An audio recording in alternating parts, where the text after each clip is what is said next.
probably done maybe 10 interviews with this guy. Yeah. At this point in his career. Yeah. But I'll tell a little quick story. So some of y'all might have known I used to be a rapper many moons ago. Real? Buku Bucks. It was the reciprocal of what it really meant, 'cause I was broke as shit. But I used to be signed to a manager by the name of Joe Gandhi. And Joe Gandhi used to manage Sybil. You guys remember Sybil? Don't make me over. Dance music artist, Dance music artist, yeah, back in the day. Big records, like a house scene, all that. So I was signed with those two artists with me. We were called Chapter 3, I think, at the time. And, we were signed and we were in a session and, they wanted us to be like a group out of the woods. Because we're all from upstate New York. We grew up upstate. So they were like, oh, you got to wear grow your beard out and speak like you're from the country. And I'm like, nah, bro, it's not me. It's not me. But we did a show. We opened up for the Fushnikins. You guys know what the Fushnikins is. Ashmu, you guys on the proof, old school. Shaq did a record with them years ago. 90s group, they were signed to Job Records. Yeah, so we actually opened up for them upstate at community college that I used to go to. And I had on this super bright orange camo hunting jacket. And back then you wear these things called 555 Soul. And it used to be like this little almost like a little elf hat, you know what I'm saying? But I used to have a saying on it, so I had a matching one. And then we were backstage getting ready. And this is actually off the topic, but the lead guy from Fushnik, Chip Fu, he was kept looking at me like, who is this fucking white boy? Jacket on. And then he was like, yo, I fuck with that jacket, dog. I was like, what's up? I was like, you want it? And he was like, what do you mean? I was like, this is the last performance we're doing looking like this. So if you want the jacket, you can have it. He's like, yo, that's what's up. And anyway, we're in a session, totally not even know what's going on. My boy Nasty, who's an engineer, who's engineered some of the biggest records in music. He did Quiet Storm for Mobb Deep. He did Peter Gunn's Uptown, baby. Uptown, baby. A lot of big hip hop records.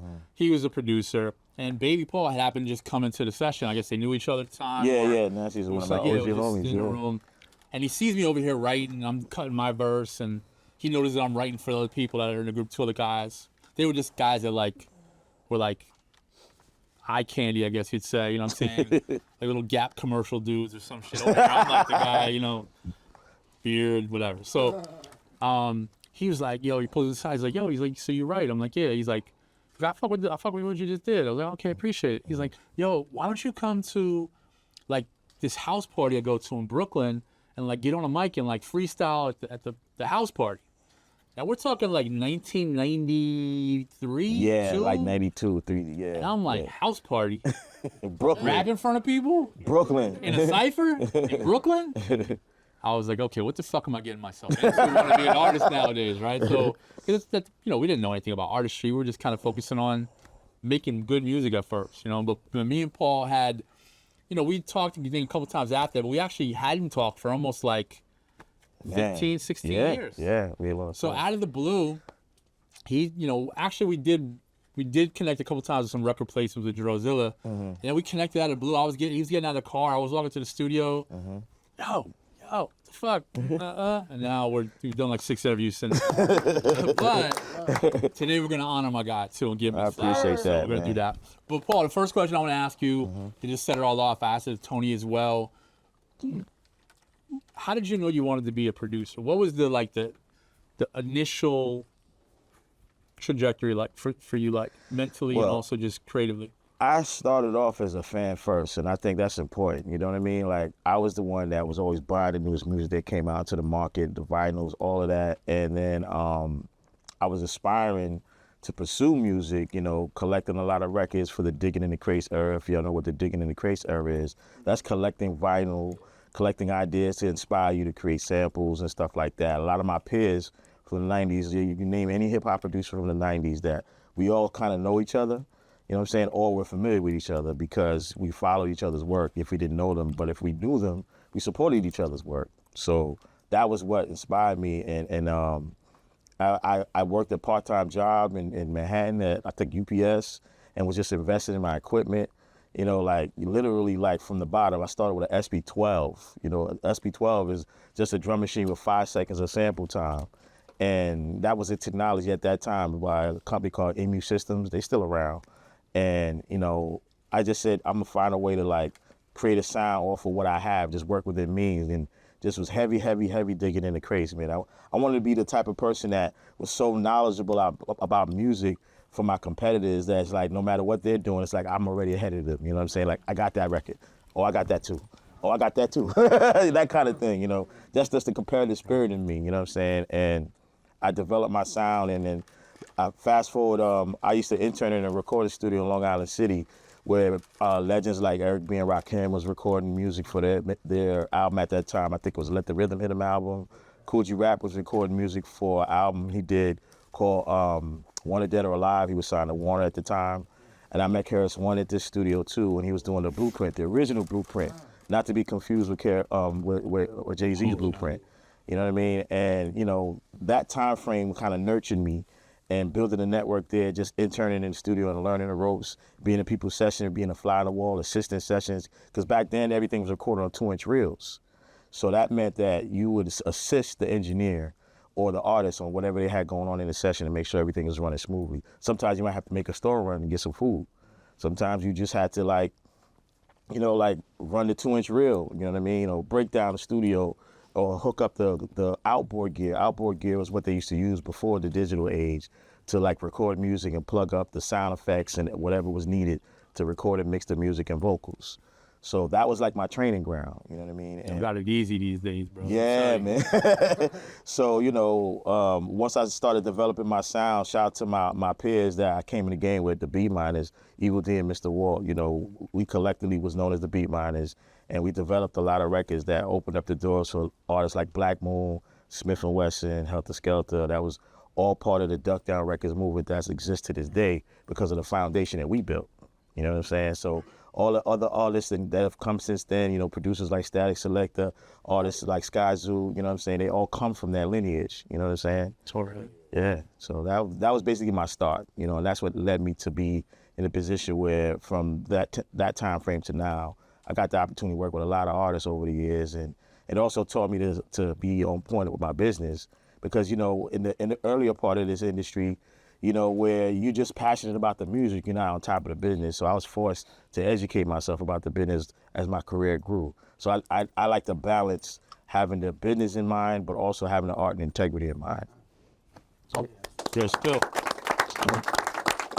Thank So we got a lot to talk about, but I want to go through some music, some records you produced, and I want to kind of tell a story, little mini story in between each record, all right? Absolutely.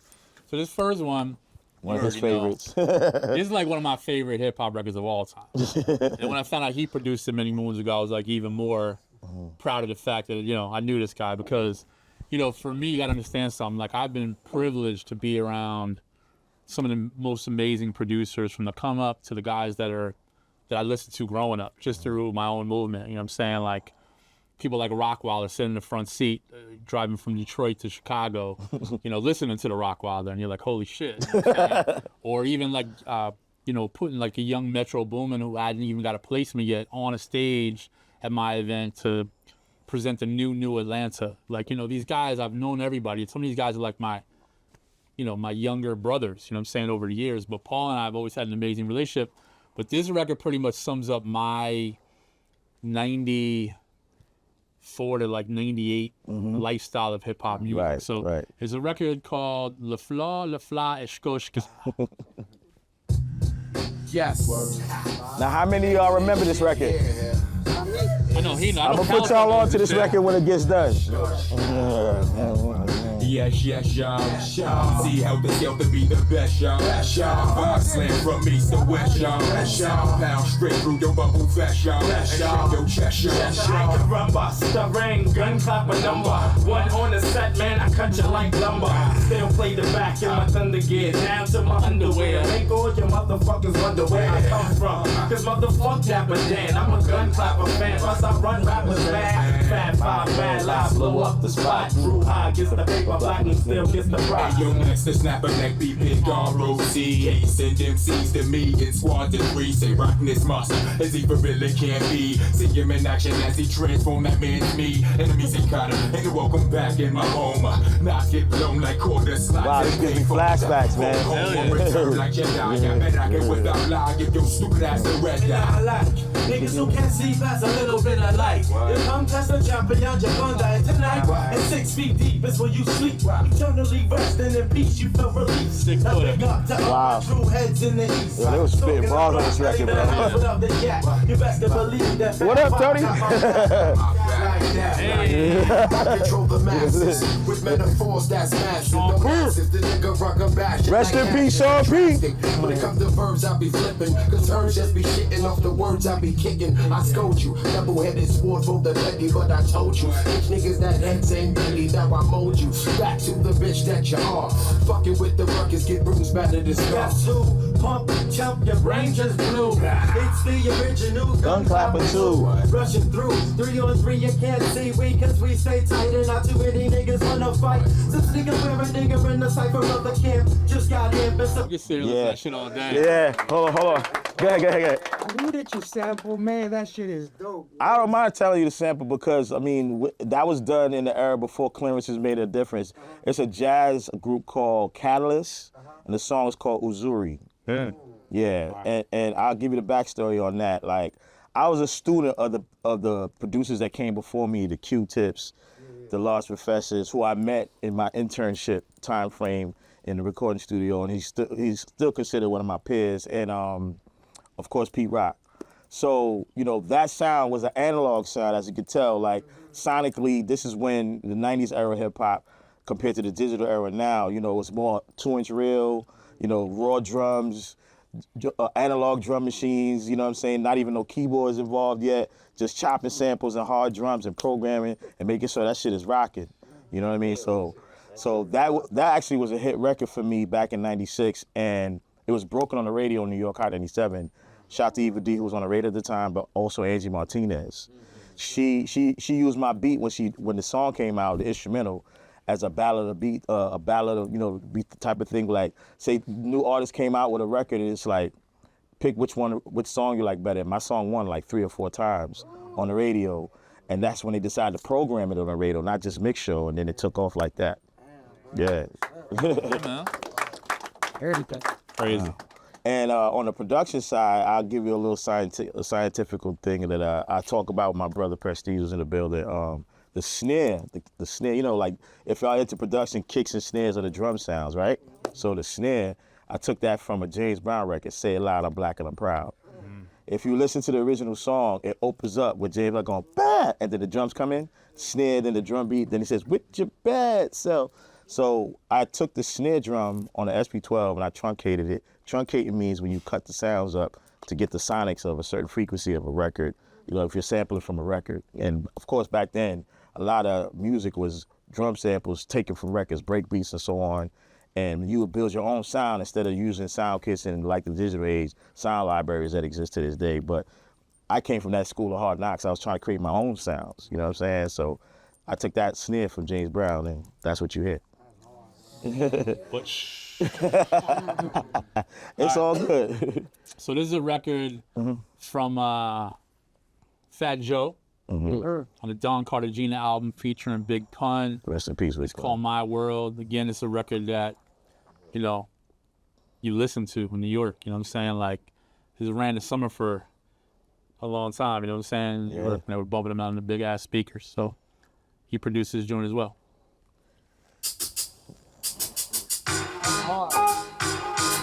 Yeah. Got a money in here. Terror Squad. Now and forever. Top of the world, son. Yeah. They call me Joey Crack. My name will never be forgotten. Living in the NY city that's rotten. Niggas on the block still scheming and plotting. Wondering if my squad will stop bumping in. But we not, cause we all still shining. You average, we floss 4 carat diamonds. laying up in the precious suite. With a thuggish freak, she loves to eat plus bust the heat. We touch the street with the same principles. Every day gotta get this cash or it makes sense to you. Joe Black went in the mill. Good got some drug deals, but still keep the weapons concealed. Build with the guards, today's mad fast cars. Who got what and got shot coming out the bar. My repertoire is far beyond belief. Y'all ain't much to me. Honestly, you can't fuck with me. My life, my money, my world. My girls, TS electrify the sky like a around. Want us to fail cause you're born up here. But as long as every song is ripped, you can't tell me shit. We've been doing this since Prince was the bomb. Before we changed his name and started making rap songs. Yo, that hook is always crazy to me. Nothing on my wrist, crushed ice. Keep it up. Yo, listening to that record give me flashback. Let me tell you a quick story. I did that record with Joe. That was like his first gold record, first of all. And that's when after his more underground presence in the market, he signed a deal with Atlantic Records. So this was like his first mainstream album, you know what I'm saying? Mm-hmm. And this was supposed to be one of the singles. Originally, was Joe when he came up with the idea, he wanted a singer on this record. So there was this Latin R&B star named Veronica that was out back then. And he wanted her on the record. So she came, cut the record, everything. He lived with it. He was like, nah, that's not it. It's not, I'm not feeling it with her on it. I got to figure this out. So he sat on the record for a little while. And then he decided, I'm going to just put my boy Pun on it and let him just go crazy. So Pun did the hook, and I loved it. But then when he says that line about Prince, and I'm a big Prince fan, you know what I'm saying? He said when Prince was the bomb before he changed his name and started making wax songs, I was like, oh my God, this ain't gonna be a single. It's over. You know what I'm saying? But rest in peace to Big Pun, man. And once the album was turned in, of course, that was around the time he was trying to win and sell records. So he did a record with Puff. And the Puff record became the single. So I got beat out. Yeah. So I got beat out by Puff as far as the lead single of the album at that time. But it was still a good opportunity for me.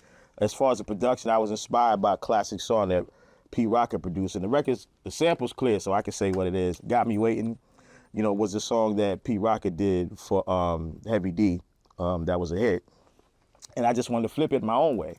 So I took the sample, which is Don't You Know That by Luther Vandross, and I just took a couple of bars of it and just programmed it the way I wanted to, approach it. And I went crazy on a drum programming, as you can see, because I just wanted to, it was like my way of showing my skill as a drum programmer, but also make a hot record, you know what I mean? So sometimes you put your ego in the beat like, nah, I gotta kill this, you know what I mean? So that was the approach on that record. It's crazy too, you think about that era of music, like competing with Puff, competing with Fat Joe, competing with Jay, Nas, AZ. Yeah, that was like 98. Yeah, so you're talking about like beats getting sent out to a lot of these guys. A lot of them are recording to them. And then all of a sudden, like somebody wants it, right? They want the beat. The next thing you know, like everybody else is like, you gave me my beat. You know what I'm saying? Like, yeah, so to create these records from, from scratch and in the room is also great too. So next record, we got another record. This is Nas and AZ. It's called The Essence. This is off Asiatic. Yeah, I got a story for that.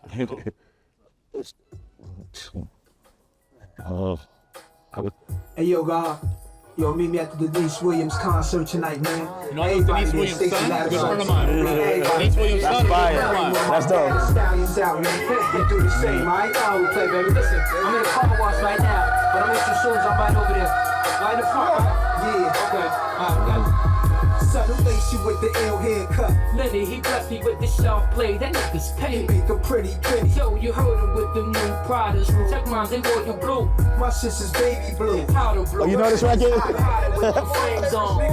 James Bond, and you stay low. You know my style, babe, bro. Make dope, manicure, facial. Face glow. Fuck it if you say so. I keep it P.I.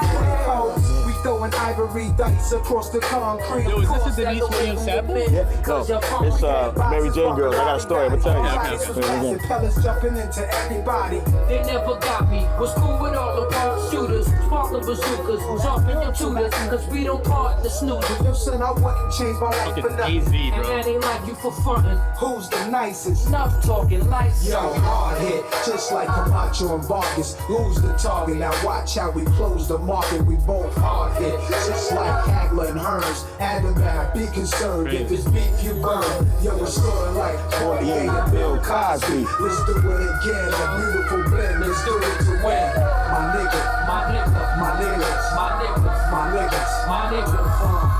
What's today's mathematics? We had it, we let them hold it, we should've sold it. We back at it. We could've grabbed it, but fuck it, just let them have Yeah, it. home do a law. Allahu Akbar. God is the greatest. Planet Mars, we call it in the faces. You couldn't catch us in the car without the bangers. Believe that's how the couple movie stars and entertainers. Indeed, one in particular almost started to name her. I was there when you first pushed up and started to game her. Been a long journey, certain shit just don't concern me. They ain't hurting shit. We flip, they higher returns. Yo, I'ma stay custom till I'm old, gray and rusted. Reminiscing the number of chickens that claim we fucked them. Bet some better hoes than them other funky rappers shows. I'm trying to wipe a chick, light a split. This might be like a The part of life's a bitch. Right to lips, who's nice as this? We righteousness, no like assist is murderous. Granted, the right is just like the macho and Vargas. Who's the That's hard right there. That's crazy. You know the words to that shit. That's fire. Yeah, funny story. So I made that beat, and you know I was inspired, of course, by that Blueprint album Jay put out. So I said I got to put some shit together just to show I could do that, but do it my way. You know what I'm saying? And I actually shopped it to Rockefeller, and Bleak wanted to use it, Memphis Bleak, but he was stuck on writing to it because he said the beat, the tempo. He wanted something a little bit more energetic. As y'all know, Bleak is mostly like a lot of up-tempo joints, a lot of hype energy type records, you know what I mean? So he passed on it, but it was already in the system, and my good friend who used to manage Heavy D, rest in peace, was manager AZ. He was an A&R at Motown at the time. His name is Damian Blyden, nicknamed Dio. And he took the beat and was like, yo, I'm gonna get this to A. But he didn't tell me what they were gonna do with it. And I was like, cool. So then, a little while later, I got the call. This is right around Super Bowl weekend, 2002. And he was like, yo, AZ and Nas is recording this in Jersey. You should come to the studio. So I came to the studio, and I can honestly say I'm one of the few people that sat in a room and watched AZ and Nas write a record in front of me in the studio. You know what I'm saying? Together. You know what I'm saying? And no, Real shit. they don't have a lot of collabos in their whole catalog, and I'm a part of that. So that was a blessing. And the record came out dope, and it was actually recorded at Sugar Hill Studios. Sugar Hill was a studio Sylvia Robinson owned that was part of history with the Sugar Hill Gang. Remember, one of the very first hit records in hip hop? Yep. So it was recorded in Jersey, and ironically, it was the last song ever recorded in the studio because not long after that, the studio burned down to a crisp. Dead serious, you can Google this. And then I turned my song in and mixed it, and it was the last song for the album, and then they put it on the album and turned it, and it came out that June. And then later on, during the Grammy time frame when it got voted on, it was submitted, and I got my first Grammy nomination in my career off that record. All right. Last record for story time. This one's also Nas. This is a big record for Nas called Destroy and Rebuild. Man, that's my.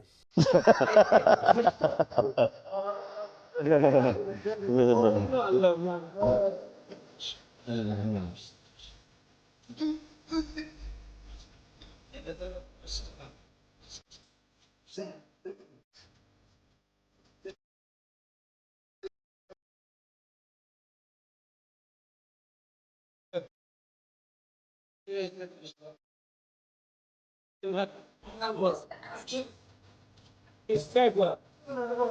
It's the big ass record, right? Yeah. Just a lot of people. It's a whole other story. Hey.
Nas slid on a couple people in that record. Yeah, He yeah. was sliding on people.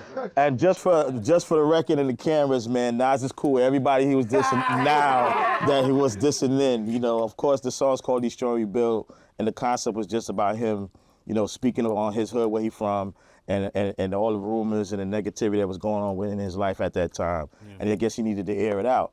So I want to just first say that one of my best friends is in the building, David Prestige Vanderpool, Bad Boy Hitman producers, right?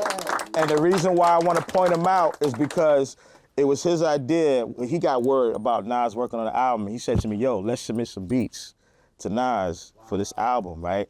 And then I got the call back by the A&R at the time at Sony, Leonard Nicholson, and I recorded it in Right Track Studios, and I got to meet Nas, sit in the studio with him. Like, there's an outro to this record if you listen to the whole song, and he actually asked my opinion, and you know, we got the bill, and I gave him my opinion as far as the concept and what he was doing on the outro, because he was saying a lot of crazy stuff that is not on the record. You know what I'm saying? And I kind of cleaned it up for him, and he did his thing, and you know, here we are. You know what I'm saying? And the production was inspired by, I don't know, for those hip hop heads in here, you ever heard that song Bang Bang by Capone and Noriega, produced by Alchemist? Okay, so I listened to the drum patterns in that record, and in my subconscious, that's what allowed me to like have my movement on the drums, right? And a producer trick, I took the kick drum from a classic record by Eric Sermon, Music, you know that song? Oh, yeah. Just like Muse, right? So the kick drum for production techniques, you know, I got that from Evil D. Evil D was a type of person, if he had the original sample, like when it came to drum breaks, he would find rap records where the sounds was open and just take them to get the sound he wanted. So I took the kick drum from that Eric Sermon record and made my own sounds out of that. You know what I mean? So that's just to say that as producers, find your inspiration in different places. It's about the sonics at the end of the day. It ain't always about, oh, I had to use this break to prove that you know music. You know what I'm saying? Find your inspiration in all sources, but then make it you. You understand? So, yeah, I just want to get that jewel. But shout to Prestige, because of him, I got that Nas placement, you know what I mean? Oh, Notorious. That's what it is. Yep. Oh, we're going to do a sneak peek for y'all, for my man. It's not coming out, that's why I'm asking. It should just be called, just look at Notorious and just type in B.I.G. Yeah, I do that too. Yeah.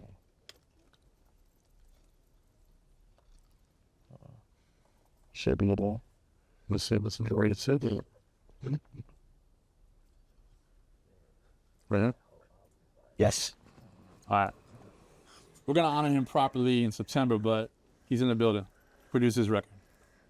Yo, check it. Call Lil C's. Oh, shit. Fuck that. My man. You can flip the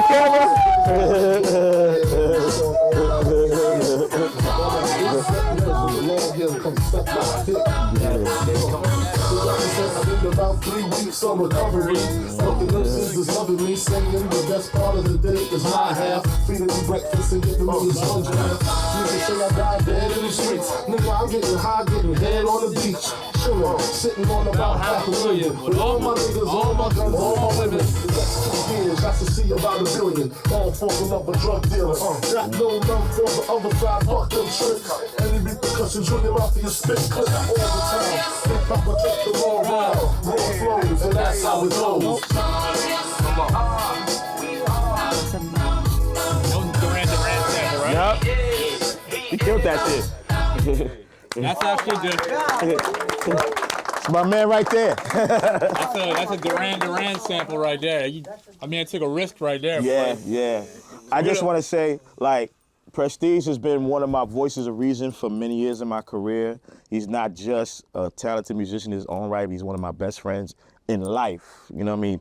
He started his career at Bad Boy at the time I started my career with the Beat Miners, and to this day, we always stay connected, stay supporting each other, inspiring each other. And we actually developing a content series that we want to announce here. That's part of the reason why I had him come. We developed a content series called Hit Mob. I'm actually wearing the merch right now. You know what I mean? And it's gonna be, it's more than a podcast to us. You know, yeah, you're gonna be able to find it in the podcast outlets as well as YouTube and on the Hit Mob website. But it's about supporting, you know, fellow creators like yourselves, you know, some that are unsung heroes, but talking about the music in a more in-depth way that's missing. I feel like sometimes with these podcasts, they focus on the gossip and the bullshit. And you're not learning nothing, you know what I'm saying? As far as the art of music and where it came from, the different genres, the samples, the drum machines, the equipment, like the real shit. You give it knowledge too, man. Yeah. Young dude like me, I don't know half the songs that be talking. Yeah, that's what we trying to do. And I appreciate my brother Jay Hatch for supporting me. He actually did the pilot episode, you know what I'm saying, and, you know, interviewed both of us, you know what I mean? That's why he said. Drops today? Yeah, no, we're going to have a release date announcement. We just developing like more episodes, but I just want to share the word to the creators that that's something that we're doing together, and Jay Hatch is a part of that, and I'm going to be a part of his content series too, so, you know. It's about one hand washes the other, you know? 14. Yeah. That's my birthday. Yeah, that's how we do the show. Yeah, Man. It's crazy how, I don't know if you guys notice how small the music industry really is. As you start listening to these conversations, a lot of the same names are being mentioned. A lot of people have connected through certain people, and a lot of these people are still here. But there's certain people that aren't here anymore. That maybe gave up or didn't understand the assignment or just weren't built for this shit. When you look back at your career, Paul, and you look at all the artists you work with, all the people you were around, what are some of the things you took along with you? What are some of the things you grabbed from certain influencers and artists and producers that really kind of stick with you today? Absolutely. Of course, you know, I mean, you might have heard this saying before. I always say your network is your net worth. This is an example. Like you said, we've known each other for years. We may have lost touch and had like a hiatus of time where we weren't around each other. When we see each other again, we reconnect and boom, we just bouncing off each other, sharing, you know, information, resources, network. And that's what it's about, man. Like, aside from being creative, always be humble in what you're doing, but also be confident in what you're doing. Don't let people's outside influences interject into you not believing in yourself and what you're trying to do to the point where you give up on yourself, because that happens. You know, as creators, we all go through periods of doubt, you know, like regardless of what even me and Prestige have accomplished, we go through periods of doubt because it's a competitive industry. And, you know, I heard MC Lyte say this a long time ago, people will treat you like you're as good as your last record. So let's just say that FLWRS, that first song he played, and it was a hit record on the radio, say that was the only record that was made ever since. And I lived off of just that and didn't accomplish anything to have me in this room right now, then I would just be remembered for that, and that's cool. But I feel like if you keep working, you keep believing in yourself, you keep proving not only to yourself, but to the people that you're good at what you do, opportunities will come. You know what I'm saying? So I just want to leave that jewel with y'all. Real talk. We talked before with Tony about longevity. You know, you've been in the game now good 20 plus years. Yeah. My career started in 95, so what is that? 20 what? No, that's 30, dog. That's 29. That's 29 30. years, 29 years. No, people say 90 to me. I'm like, oh yeah, that was like 20 years ago, right? No, you old, dog. I'm a grown-ass man, dog, and I'm blessed to be here, man. But yeah, my career started in 95, so with the first Smith & Wesson album, so yeah, it's 29 years. Wow. So my question was, so, you know, you've been doing your thing for a while. You've obviously found other lanes with DJing and content and whatnot. Why do you think you've been in the game so long and been able to be successful? I would say for me, it starts with passion. I gotta love this, you know what I'm saying? And also understanding to diversify my portfolio. What I mean by that is, you know, a lot of people don't always talk about money management in this business, and it's important because when you are in a position where people know your name and you're earning a good living, be smart with your money, because this business is set up to rob you. You know what I'm saying? And I don't even want to get to too deep, but it's like set up where if you're not on top of your business, you're not going to make the money you deserve to make. That's basically what I'm saying. So when you do make it, spend it wisely, put it into other things. So whether it's outside of music, whether you did stocks or investments or real estate, but if it's in music, do other things. Use your name as a way, as a brand extension to DJ. Shout out to DJ Mr. Effects, my DJ partner in the building. Untouchable DJs. He was the one who convinced me. He's like, I've seen you DJ going back to Beat Miners days, bro. Yo, you should DJ. And I always focus on my producing career. And I'm like, you know what? He's right. So I invested in some equipment and I just got out there, you know what I'm saying? And I realized that just like with producing, I got to pay my dues as a DJ. Regardless of who I am and what I've accomplished, having a Grammy nomination, it's a different lane. So I put in the work. I get out here, I either curate events with effects, or we tap in with promoters that are out here moving and shaking, and fellow DJs that we know, and we network and build situations to be out here working as DJs. You know? Exactly. So, you know, that's an extension of what I do. And then the content series with Prestige, you know, getting involved in media is another thing. But outside of that, with the network you have, you can find ways to help people. Like yourself, I came across you recently and I said, what is your plan once you got the music out? And he was like, I need help. I said, all right, you need to think of the marketing. I said, I'll give you a couple of contacts just on the strength, you know, for marketing resources to do what you need to do off the strength of my name. You know what I'm saying? So I just feel like one hand washes the other to the face, man. Like, we all in this together, man. Regardless of high or low, we all got to network and push each other forward, man. Period. Right. Each one teach one, right? So one of the conversations we'll obviously be having over the entire weekend, it's really kind of like the main backdrop to all these conversations is relationships, yes. Right? We always talk about how important certain relationships are, how to utilize them properly, how to position yourself within a relationship to make it work for you or that person or for everybody involved and beneficial. What are some of the key relationships, just, you know, aside from Prestige, because you guys have known each other for so long, but what are some of the key relationships that, you know, you've either gotten some benefit from or you've helped benefit or vice versa? Or Absolutely.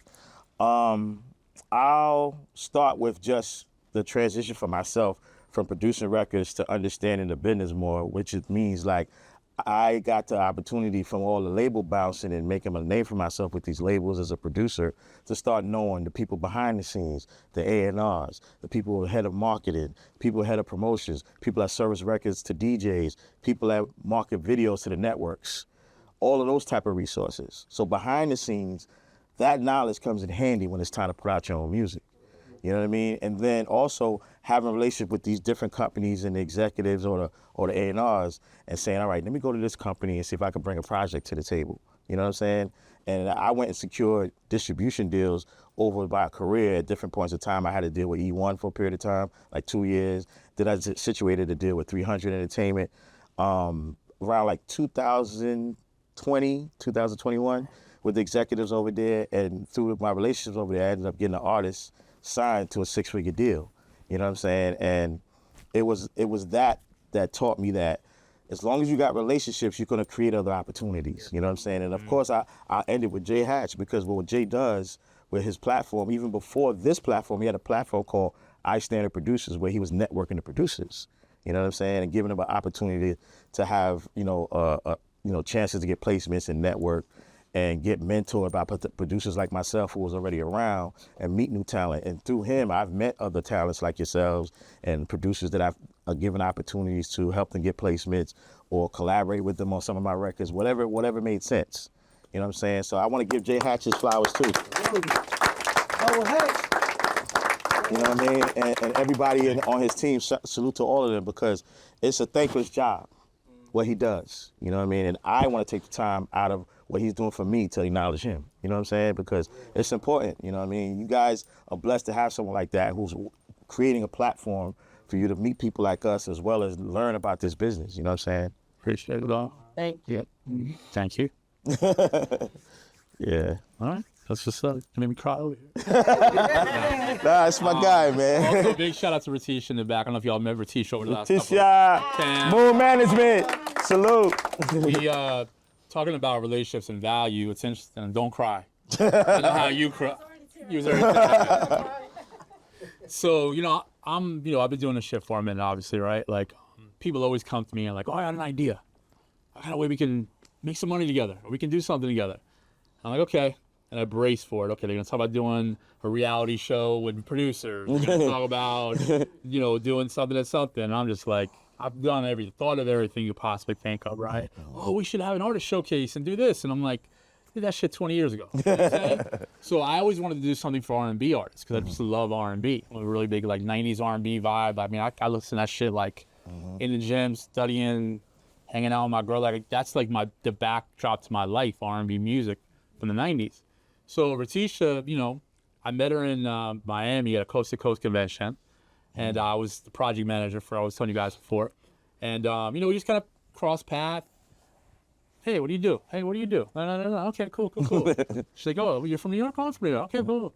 So I was like, I have a birthday party tomorrow night at Catch Her. I was like, why don't you bring your artist and come through and pull up? And she's literally been attached to my hip since that day. And she said I'm stuck with her. Yeah. But the thing about her, she brought value. You know, I think a lot of us don't realize sometimes that we have value that we don't know we have, right? So, That's real. you know, if you give me an idea and say, hey, buddy, I got an idea for you. We can do, you know, we can do this, but it really means like you can do this or we can do it. Like my 50% is bigger than most other people's 50%.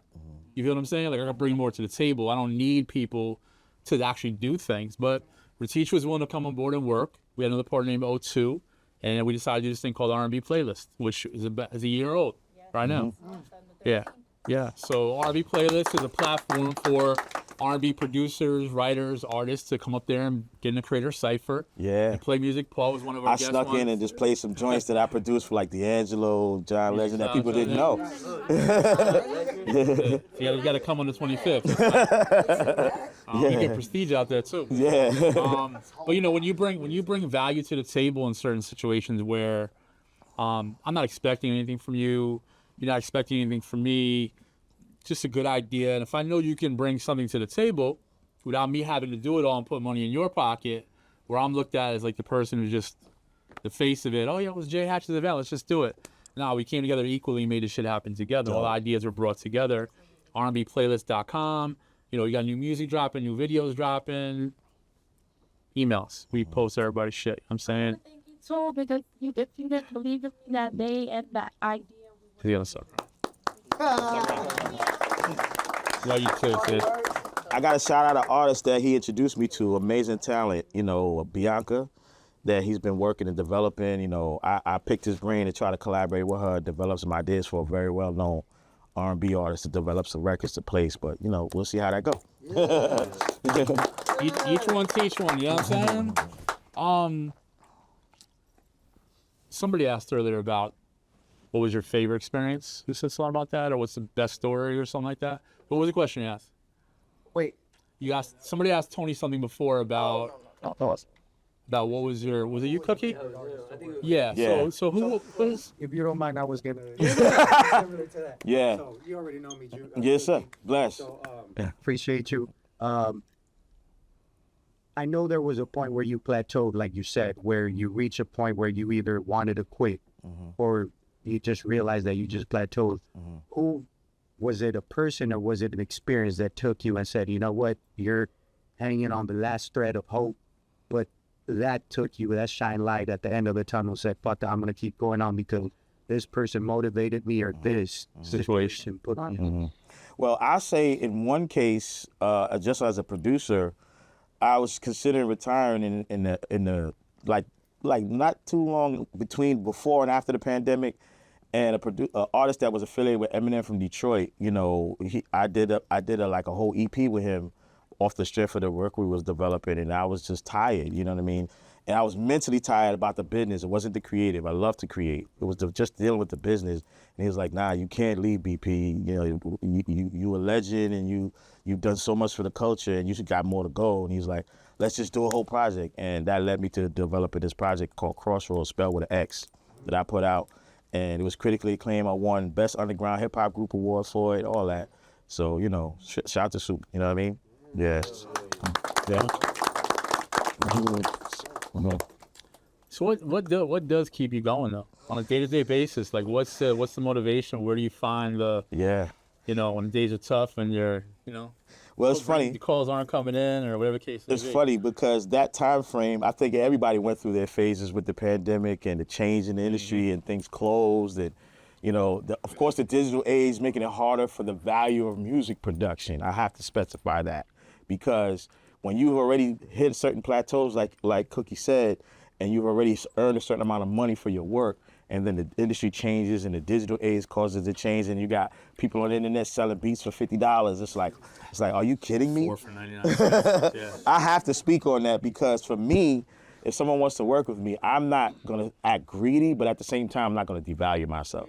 I look at where they're at in the market, whatever level it is, and if I believe in their music and how creative, they inspire me to be, all right, if I'm gonna work with you, this is what I will ask you to do, you know what I'm saying, for my work. And then we meet halfway, you know what I'm saying? And that's kind of what my motto is. And honestly, since then, I haven't had a reason to want to quit anything because my phone is ringing. I'm diversifying myself with all the things that I'm passionate about, so I ain't going nowhere. And it's interesting because, you got to see where you are in the totem pole of this whole creative mindset, right? Like, Paul's obviously seen great success. He's developed artists. He's got labeled situations. He's signed artists. He's done content now. When you're starting out, especially in today's market, there's a lot of questions that come up like, well, how much should I charge for a beat, right? Right. How much should I charge for a feature? But then there's things like what Tony said, like, I would have did this shit for free, right? Like, I want to get my music out there. So you got to really put yourself on a scale, of like, what's going to give you the most benefit, right? Like, if you're a producer and you're like, yo, I need $250 for this beat. I'm going to tell you a real quick story. So we actually honored these producers a couple months back, and they ended up losing out on a Grammy because they wanted $500 more for a record that they gave to this artist, and they would not go down in the price. And the artist was like, I don't have it in my budget. It's my last song. This is what I got. If you want it, you know what I'm saying, we can do it. They were like, nah, we can't do it. And to this day, they'll tell you too. So the artist was Lecrae. Wow. And not his last album, but one of his very first albums, he ended up Grammy winning that first album. So, sometimes you got to just look at yourself in the mirror and realize, I make music every day for free, for myself, for nobody to hear. So if I'm getting paid something at some point, why not put this in God's hand? And I'll tell you another quick story. You know who S1 is? Kanye West Power. Kanye West, it's crazy. So first of all, S1 did like 4 or 5 events with us and lost all of them. He competed, he lost them all. Always came in like the top 3, but didn't win. So you can only imagine after like traveling from Dallas or wherever you live to come to these camps, not the camp, it was actually a showcase, and you're not winning, and you're spending all this money, and you think you're great, people are telling you you're amazing, you're meeting great people, they're keeping in contact with you, but nothing's landed yet. So there's a writer by the name of Rhymefest, who I'm sure you guys are familiar with, who writes for Kanye. Rhymefest was doing an album, and S1 was working with him, and Rhymefest was like, listen, bro, I fuck with the music. He's like, but I only have a budget left for 2 songs, but I want these 4, right?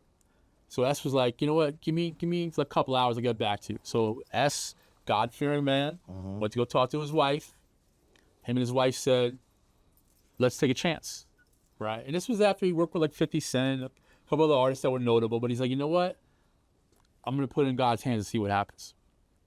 He's at dinner one night with his wife, and he looks down on his phone, and he's got a text, and he ignores it. It's from Che, who used to represent Good Music, right? Kanye's somewhat manager, mainly the production owner of Good Music, or manager. Then he called him. The phone started to ring, so he was like, take this real quick. Took the call. Che was like, yo, I need you to look at your phone right now. So he goes into his emails and he sees a flight itinerary to Hawaii. And he's like, I just got a flight itinerary to Hawaii. What's this all about? He's like, Kanye wants you to go to Hawaii for 2 weeks. You got to leave in 4 hours. He just ordered his dinner right there. So he had to go home, grab his shit, pack up some clothes, go out there to Hawaii. And he actually stayed out there for like, I think 3 weeks, and ended up coming and going back. And that's where they did Power. You know what I'm saying? So because he was like, you know what, and S, if you're watching this at some point, maybe I tell the whole story, but Congratulations. we've had this conversation 1,000 times, but when you take a chance sometimes on yourself, which I think we do all day, right? You took a chance to get here, you spent some money to get here, to travel, whatever the case may be, you got to put it all out there. You got to put it all in on some poker table shit. I know this is going to be my destiny someday. And then when you go through it and it happens, it's just manifestation. Facts. You know what I'm saying? And again, it's about figuring out like what the definitions of winning and happiness are. But if you make a decision, let's say this guy's worked with Kanye, he's got his own project, You know, and what that led to Murder to Excellence with Swizz Beatz on, you know, the throne. Yeah, to watch the Then throne. it also led to Best Thing I Never Had with Beyonce. Beyonce called him in the room and she was like, can you work on these drums? And he's like, yeah, okay. You know what I'm saying? So you just never know how, and like I was saying earlier, like sometimes it's just that door, right? We think, okay, I'm just gonna go walk in that door. That's the door to get into the room. But they don't realize there's a cracked window on the side. There's a little crack in the wall. There's a chimney. There's the basement door, you know, the ones that open up like this and you go downstairs. If you could get in a room and take a little time to get into another room, you got to take those risks. Yeah. You know what I'm saying? If you don't, it's like that meme. That one meme where it's like the one guy is this close to finding the diamond, and the other theme is the guy finding the diamond. So what happens? You jump over to his hole trying to find the diamond because he found one. Meanwhile, your shit is an inch away. You know what I'm saying? So that's just, I'm sorry if I want to fall on a ramp. Nah.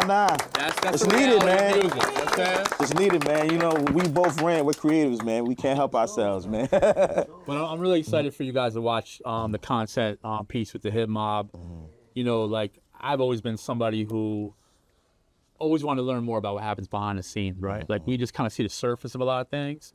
And, you know, I think the podcast that you guys are doing, it's not really a podcast, it's more of a content series, but when you guys have started to figure this out and wanting to do this, aside from it being like a insider info, what do you want people to really gather and absorb from it? First, I want people to be more educated about music. Okay. Very important, because I feel like the best musicians draw from what they've studied, not just the actual skill set of using equipment or playing an instrument, but studies music of different genres that was before you, whether it's R&B, soul, jazz, blues, funk, rock, pop, reggae, whatever, you know what I mean? Because I feel like the knowledge of music, it trains your ears. That's what trained my ears to be who I am. That's what trained Prestige's ears to be who he is, was listening to all types of music, all genres, not just the genre you want to contribute to. Let's say your focus is hip hop. If you know music, your mind will be very, very open to your creativity. You know what I mean? And just having that knowledge of music it makes a difference. So I want to educate people on music, you know, the history of music in the context of making music, and then also the history of the people who are creating music, whether it's, you know, hip hop, R&B. We might deal with somebody that does reggae. You know, we might speak about, you know, even some of the legacy artists that don't always get recognized, that are inspiring hip hop records and stuff like that, that are still around and they deserve their flowers. So that's what Hip Mob is all about. Absolutely. So stay tuned. Absolutely.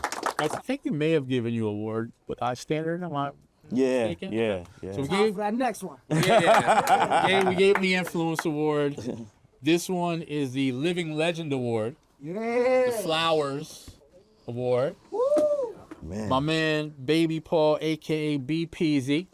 That's for you, my brother. Wow, thank you, my brother. Let's do it. Yo, this shit heavy. Definitely don't drop it on your foot. You Nah, never that. That ain't light. got a pick, Tisha? Do I look okay? You look perfect. Okay, cool.